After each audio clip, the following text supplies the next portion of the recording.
Ang pagtamod sa mataghabig mo'y makahatag og ngipon sa demokrasya. Apan ang paglilong sa matuod og pakakabig sa silaw sa salapi mo'y makaluka sa tiunay nga hustisya. Straight to the point. Sugbo, Central Visayas, Luzon, Mindanao, Pilipinas, maayong buntag kanaton tanan. Kumusta kamong tanan og welcome sa tulumanon nga Straight to the Point Morning Edition. Anya sa ngalan mga sukindig paminaw ni Attorney Rufil Fernandez Banyo, ang inyong kasamtangan nga makauban, Radyoman Benji Tanghian, ang makig-uban kaninyo karon sa programa ni Attorney Rufil hangtod alas 10 ang takna sa buntag. Straight to the point. Kumusta ato ang mga kaigsunan, ato ang mga sugboanon, ang naminaw karon sila nagtagsa ka mga panimalay, radyo, sila hang gitrabahuan. Adlaw nga Sabado karon mga sukindig paminaw pizza 4 sa bulan sa Oktubre sa tuig 2025. Straight to the point. Ato ang makaigsunan, mainiton nga pagpanimbaya usab sa ato ang mga sukintig paminaw ang kanunay nga nagasunod sa programa ni Attorney Rufil. Anya pasensya kay mga kasama kay dunay importante kay gilakaw si Attorney Rufil usab una nga kita maoy temporaryo nga dumala sa iyaha nga programa karong adlaw. Straight to the point. Onya arita sa tuang mga hisgotanan karong buntaga mga kasama tungod kay si Bagyo nga si Paulo nakagawas na sa Philippine Area of Responsibility kon PAR samtang laing low pressure area kon LPA ang gimonitor karon gawas sa teritoryo sa Pilipinas. Straight to the point. Samtang nga sumone nakagawas na mga sukindig paminaw pero doon na po'y nagdanga nga LPA usab mga kasama manghinaot nga kining ni ang mao nga LPA kasamang Nestor Mahilis ra kini kay kanang naang kanang naang tuang nga makaigsuunan mo sud gyud labi nagmamahimong bagyo makahatag og dako mga sukindig paminaw nga kanang danyos no dire sa mga dapit sa Pilipinas nga maigo ni ining maong panlitag mahimong bagyo. Samtang gidaghanon sa mga nakalas tungod sa kusog nga linog sa Northern Cebu, kunhuran gikan sa 73 kabuok ngadto na lang sa 70 kabuok. Human sa na-verify ang listahan alang sa mga casualties sa linog.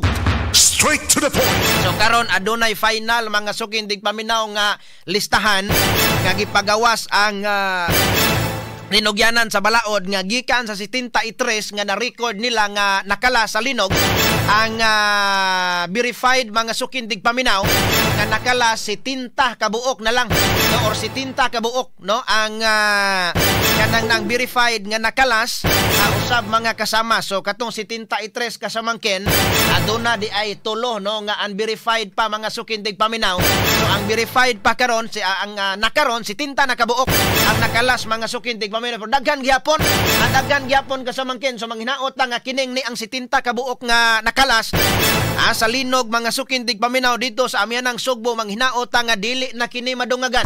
Straight to the point. Samtang sa laing bahin Philippine Institute of Volcanology and Seismology of PHIVOLCS natultula na ang fault nga maoy tinubdan sa pag-uyog sa linog nga niabot sa 6.9 magnitude dito sa amihanang Sugbo. Kini mao ang Bugo Bay Fault nga nahimutang sa Sitio Luok, Barangay na Nailon sa Dakbayan sa Bugo. Straight to the point. So dito mga sukindig paminaw natultula na sa PHIVOLCS ang gitawag og Bugo Bay Fault nga maoy hinungdan sa linog mga sukindig paminaw. So dito gahapon ilahan tong ipakita gani ang picture kasamangken. Mura man to kanang naang dunay makahoy no nya medyo bakilid o gamay. Medyo bakilid mga sukindig paminaw. Ang kaning ni ang dito dapit na dunay man nahunlak nga yuta mga sukindig paminaw. Samtang sa laing bahin dili mo minus 15 ka mga sinkholes ang nitumaw human sa kusog nga linog. Ang Mines and Geosciences Bureau nagsusi na karon sa lugar diin nitumaw ang mga sinkhole sa lungsod sa Daan Bantayan, San Remigio ug sa Medellin. Straight to the point. Hatagag pagtagad mga sukindig paminaw kay kuyaw sa kaayo oy kay ang katong mga sinkholes duna na bay dagko nga mga sinkholes mga sukindig paminaw. Dunay mga dagko, duna po'y mga gagmay hinuon, duna po'y mga lawom nga mga sinkholes, duna po'y mga mabaw. Ang kuyaw ani kasamangkin og ang gilamon sa sinkholes mga balay bakaha o baka mga tao. May gani kay way gilamon nga tao mga sukindig paminaw urbay ni ining sinkholes o kana bang patag ayo ba? Patag unya kalit lang nga nabangag. Ha? Kalit lang nga nabangag mga sukindig paminaw dito sa Sikihor. Unsa man to kumpirmado to kasamangkin nga duna po'y dako kayong na unlod nga yuta dito na nahimong sinkholes dito dapit sa may kanabitaw nga kahuma kanang naang basakan sa Sikihor natul ko na to sa linog naman to ka tinuod sa matutong i-check mga sukindig paminaw kay kini nga mga sinkholes karon na dunay mga 15 ka mga nabangag o kaning sinkholes mga sukindig paminaw na dito ni sa daan bantayan San Remigio og sa Midilien. So kato mga balay nga duol sa mga nabangag or sinkholes mga sukindig paminaw posible na to nga ipaabandonan. Straight to the point. Samtang sa laing bahin, Kapitolyo nilibkas una sa truck ban aron dili malangan ang paghatod sa mga hinabang alang sa mga biktima sa linog sa Northern Cebu. Straight to the point. Ang kahuot sa trapiko sa kadalanan nakatampo usab sa paghatod sa mga ayuda. Straight to the point. So mo ni problema sad mga sukindig paminaw kaning niini. So karon labi na kay Sabado, daghan kaayo nga mga way trabaho, way duty mga kasama. Kunya ang ilahang ilululing hayaw, ang ilahang nga ilaag-laag, ilahan na lang ihatod og tabang ngadto sa mga nabiktima sa linog sa amihan ng Sugbo. So muna nga maglaom ta kasamang Nestor nga traffic kaayo ron na kasamangkin, traffic kaayo ron paingon dito Sugbo. So kaning niya unsao man ni nga aron dili ka traffic no. So natingali himuon ang Kapitolyo labi na kadtong sa mga sakyanan nga moadto ra dito ba sa Northern Cebu kasamang Nestor nga dala-dala rang kay mangyoryoso lang kasamangkin moadto lang dito kay mag-vlog lang. Namay uban na okay ras mga vlogger nga nagbitbit sa ilahang nga mga kanang naa nga hinabang no okay lang nagbitbit sila mga hinabang okay kay makatabang man pero kanang naa nga ikuan sa dagway ipwesto usa unya kinahanglan nga kanang naang pagdistribute labi na kanang pagdistribute dili mga sukindig paminaw ana sa dan iparking ang sakyanan kay maunay hinungdan nga mo traffic nga isulod-sulod bagyog ha dito isulod sa mga kanang naa nga dili makaatang sa sakyanan unya kanang naang para nga dili pero traffic lagi na gyapon bisag way okasyon mga sukindig paminaw dito sa kanang naang amihan ng Sugbo mo traffic man gyud na diha.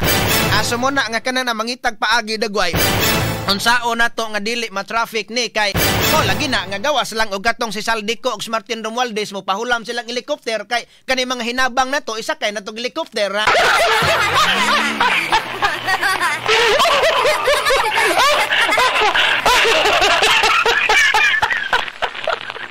Sakay na to helicopter mga sukindig paminaw unya do na man pud to asa man ito katong eroplano nga gisakyan ni katong na ang gisakyan ni kanhi Presidente Duterte mga sukindig paminaw pagdalas dahig murag mao man ang helikoptera kaha kanang na ang sakay-sakayan ni Presidente Marcos o panlitag way mga lakaw nga importanteng lakaw si kanang nang Presidente Marcos mas may padagway kuan usa na Cebu ipadala sa na diri sa Cebu mga sukindig paminaw para maunay makargahan sa mga kanang naa nga mga donasyon paingon dito para dili ta ma-traffic o baka katong mga congressman nga nag-iyag mga congressman mga kontraktor nga nag-iya mga sukindig paminaw og helicopter ipahulam lang usa na ninyo kay makargahan na to be.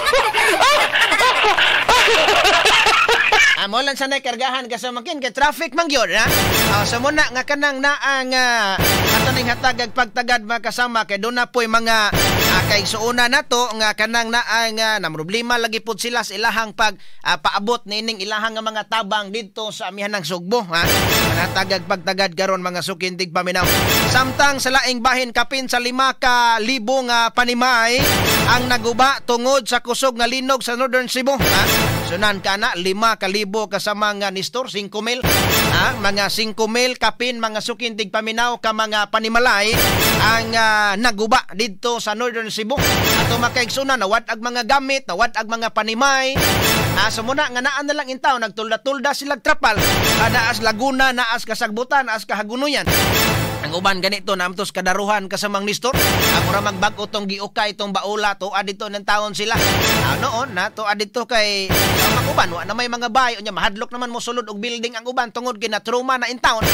Kay gialig-igod sila mga sukin tigpaminaw linog. Nasunan kang pagkaalig-igas linog nga kusog kaayo didto mga sukin tigpaminaw o niya ang uban natruma na lagi kay kanang matag karon og unya do na may mga aftershocks ha. Okay round tag aftershocks o gahinay tag 4 something unya tag moabot og 5 mga sukin tigpaminaw kusog-kusog yapon na nakadaay trauma so muna nga kanang na ang uban mas bilion pa nila nga moadtos Laguna kay mobalik sa ilahang nga mga panimay. Straight to the point. Samtang dito sa kauluhan dugang freeze orders sa giisyu sa Court of Appeals alang sa dugang 57 ka mga bank accounts nga real properties og motor vehicle sa konektado sa anomaluso nga flood control project. Straight to the point. Ato ni hatagag pagtagad mga sukin tigpaminaw ha kay ugang naamang kunoy si 57 ka mga bank accounts kanya kaning ilahang nga mga properties kaning real properties o kaning nga mga ilahang nga mga sakyanan agi freeze man na kuno mga sukin tigpaminaw so kana nyo mga sakyanan nga mga dagko og nindot tad badalan diri sa ibobe kargahan na sa mga hinabang.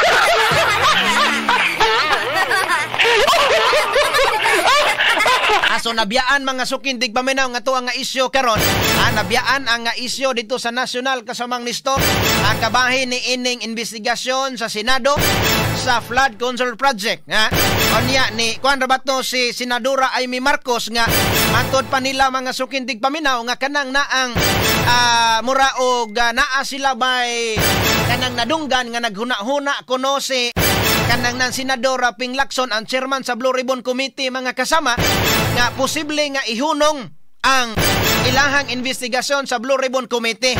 Maunay duda sa uban nga mga senador ilabi na si Senadora Amy Marcos nga ihunong kuno mga sukin tigpaminaw ang investigasyon sa Blue Ribbon Committee sa Senado kay si Senador Ping Lacson mo hatag na lang kuno og partial report ang adto mga sukin tigpaminaw sa Independent Commission for Infrastructure kay ang Independent Commission na lang kuno mao'y bahala sa investigasyon.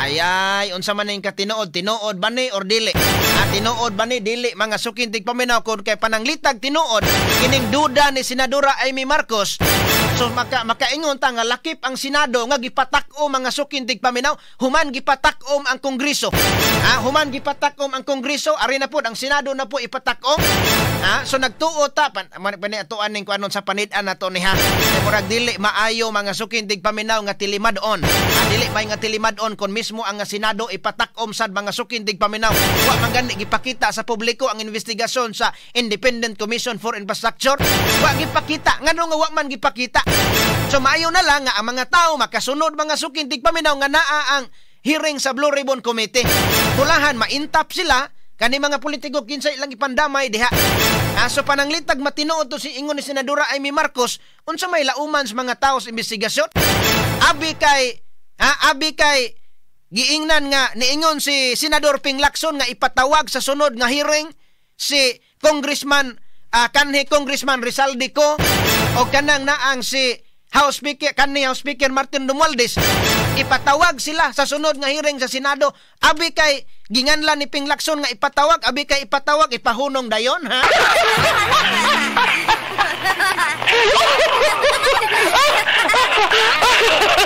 Shalan good ni.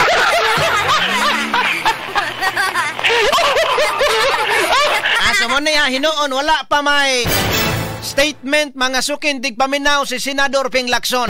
Wa pa may statement si Senador Ping Lacson kung unsa ka tinuod ang iyahabang hunongon ang investigasyon mga sukin tigpaminaw sa Senado ning flood control project. So moingon ang mga tao nga tinuod gid ay nga kanang hunongon palitag hinongon ang investigasyon sa Senado wa pa gani nila ipatawag si Saldico og si House Speaker Martin Romualdez tong uban pa nga mga kontraktor wa pa man pila pa man ka mga kontraktor ang ilahang gi utingkay ang uban nga mga kontraktor wala ngano man kay matod pa kaning uban nga mga kontraktor nga wa gipatawag nakaamot na ikunog dako minilyon sa kampanya ni Ni kanang nani kaning dili kanhi kanang presidente Marcos sa nakatinuod ka sa mga Nestor ang uban ng kontraktor mo ding wa gipatawag. So nagka 15 gud to ka mga kontraktor. 15 ka kontraktor ang ginganlan ni kanang na ang presidente Marcos. Apan pila ra man ka kontraktor ang ilang imbestigahan dito Senado. Ang uban nga mga kontraktor nga matod pa dako og na-donate sa mga senador nga naa ni Presidente Marcos, kanibang kaalyado Presidente Marcos, wa man lagi gipatawag, halabi na kumpare kasamangkin. Kasi kasamangkin galinia ay, kaila man ni dunay mga kontraktor nga dunay makumpare mga senador, mga kinugos, mga nagluhod sa mga anak. Unya matod pa nakatampo kunog minilyon panahon sa kanang na ang eleksyon ni atong 2022, nga presidential election. Wa man gipatawag mo hadlok nga mo kanta ha.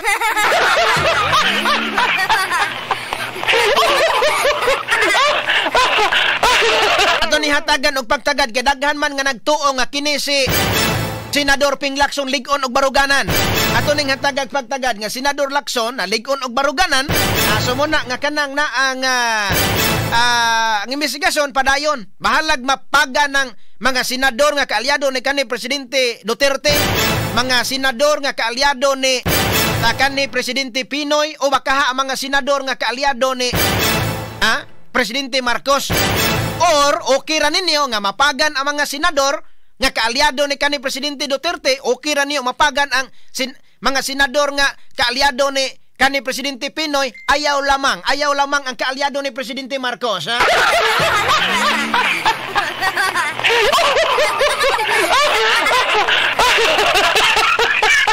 Agay, ito ni hatagag pagtagad mga sukin digpaminaw ha, kay kung mauhon manggani na mas may pa inyuhang isulat ka ng sugilanon sa anomalosong flood control project o niya ipadala na ninyo mga sukin digpaminaw dinhi sa kun ako ang pasultihon.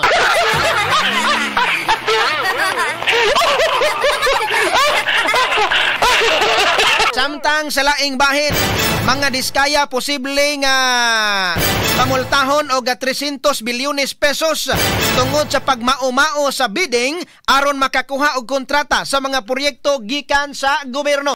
Straight to the point. Ni hatagag pagtagad mga sukin tigpaminaw kaning ni pananglitan og dunay mga sayop, dunay mga lapses, dunay mga dagkon sayop ang mga diskaya angay sa gyud nga manubag. Pero mao na nga uban nga mga kontraktor ang uban nga mga kontraktor og karon ngano mang ang diskaya ra magipuntarya nila. 15 ka mga kontraktor. So kaning mga diskaya dili nato ni kana pong na ang labanan kun ugaling tinuod nga dunay mga anomalya diskaya labi daghan kay mga sakyanan niya katong payong pila gotoy kantidad sa payong ganahan sa palit sakyan ng minilyon tungod ragyos payong mga sukin tigpaminaw. So kaning kwartaha pananglitan og mapamatud-an nga dunay mga kanang naang kalapasan ang mga diskaya angay matarong nga bawion ang kwartas gobyerno. Pananglitag matinulisyon na ka 300 bilyones pesos pagkadako nagbatabang ni ini sa tuang nga makaigsunan nga nanginahanglan nga mga kabos ingon man usab sa mga nabiktimas katalagman. Pero ang uban nga mga kontraktor ganon dili man mo makagukod ha.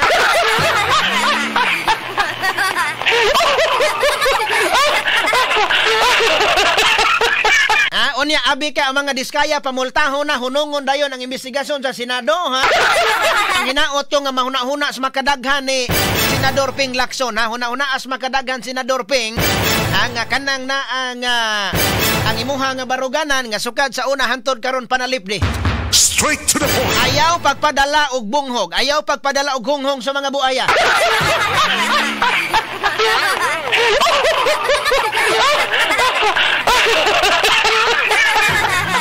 Balik ta karon mga sukin tigpaminaw ha sa ato nga mga alang sa mga isgutanan o kinig uban pa nato nga mga isgutanan og mga reports gikan sa ato mga kaubanan karon mga sukin tigpaminaw nga nanganaw-kanaw na dinis probinsya Sugbo sa paghatod sa mga balita karon nga buntaga.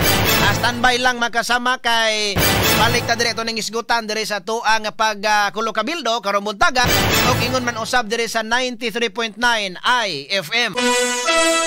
Alas 6:35 na sa buntag, standby.